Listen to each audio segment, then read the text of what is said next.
Svijet se mijenja, vidimo to svaki dan u vijestima. Stari savezi se raspadaju, nove sile se uzdižu, svjetska pozornica se preuređuje.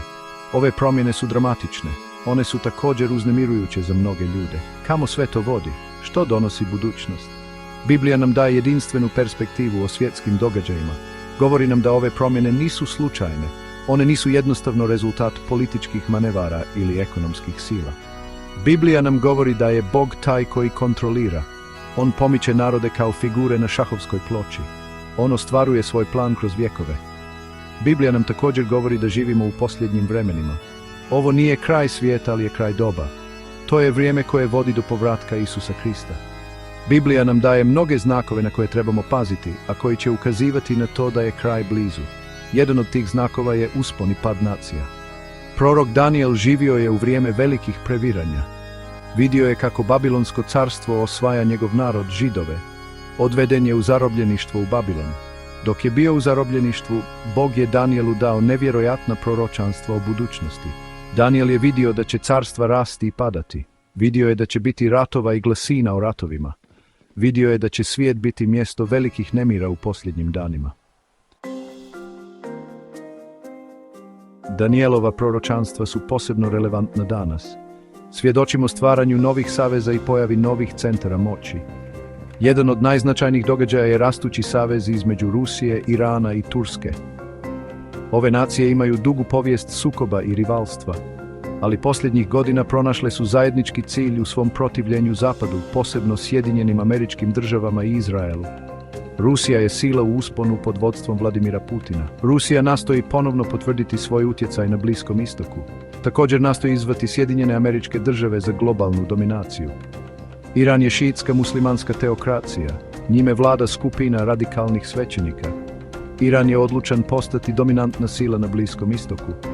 Također razvija nuklearno oružje, što predstavlja ozbiljnu prijetnju Izraelu i svijetu. Turska je članica NATO-a, ali se posljednjih godina udaljava od Zapada. Turskom vlada Recep Tayyip Erdogan, koji je postao sve autoritarniji.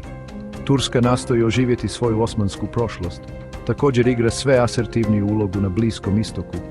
Ove tri nacije ujedinjuju njihovi zajednički interesi.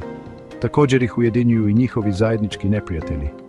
Sjedinjene Američke Države i Izrael vide kao prepreke svojim ambicijama, surađuju kako bi oslabili Zapad i unaprijedili vlastite interese. Istovremeno s formiranjem ovih novih saveza svjedočimo i promjeni globalne ravnoteže snaga. Sjedinjene Američke Države više nisu neprikosnovena supersila kakva su nekoć bila. Utjecaj Amerike slabi, njeno gospodarstvo je opterećeno dugom, njena vojska je preopterećena, njen politički sustav je podijeljen. U ovaj vakuum ulaze druge sile. Jedna od najznačajnijih je Europa. Europska unija postaje sve integriranija. Također postaje sve asertivnija na svjetskoj pozornici. Europa je velika ekonomska sila. Također je dom nekih od najmoćnijih vojski na svijetu. Europa je u dobroj poziciji da igra vodeću ulogu u 21. stoljeću. Pad Sjedinjenih Američkih Država i uspon Europe su velike geopolitičke promjene. Ove promjene imaju duboke implikacije za budućnost svijeta. One su također znakovi da živimo u posljednjim vremenima. Četvrti dio, biblijsko proročanstvo i aktualni događaj. Biblija govori o vremenu kada će oživljeno rimsko carstvo dominirati svijetom. Tim carstvom će vladati moćni vođa poznat kao Antikrist. Biblija kaže da će se Antikrist pojaviti iz desetočlane konfederacije koja će nastati na području starog rimskog carstva. Mnogi biblijski stručnjaci vjeruju da je Europska unija vjerojatni kandidat za ovo carstvo posljednjih vremena.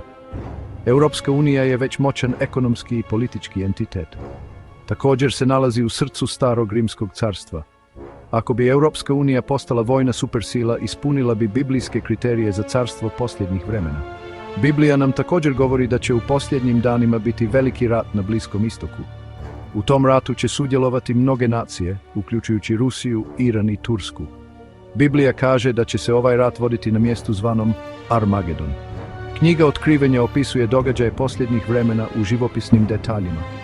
Govori o vremenu velike nevolje, kada će Bog suditi zemlju. Ali također govori o vremenu velike nade, kada će se Isus Krist vratiti da uspostavi svoje kraljevstvo na zemlji. Peti dio, Božja suverena ruka. Događaji kojima danas svjedočimo u svijetu nisu slučajni. Oni su dio Božjeg plana. Bog ima kontrolu. On pomiče narode prema svojoj svrsi.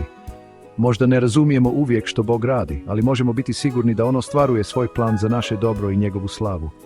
Biblija nam govori da je Bog suveren, to znači da on kontrolira sve stvari. On je vladar svemira. On je gospodar povijesti. Ništa se ne događa izvan njegove volje. Živimo u svijetu koji je često kaotičan i nepredvidljiv, ali možemo se utješiti znajući da Bog ima kontrolu. On zna kraj od početka. On ostvaruje svoje ciljeve. On će ostvariti sve što je planirao. Biblija kaže da će se jednog dana Isus Krist vratiti na zemlju. On će uspostaviti svoje kraljevstvo pravednosti i mira. Svi narodi svijeta bit će okupljeni pred njim. On će suditi živima i mrtvima. Biblijska poruka je poruka nade.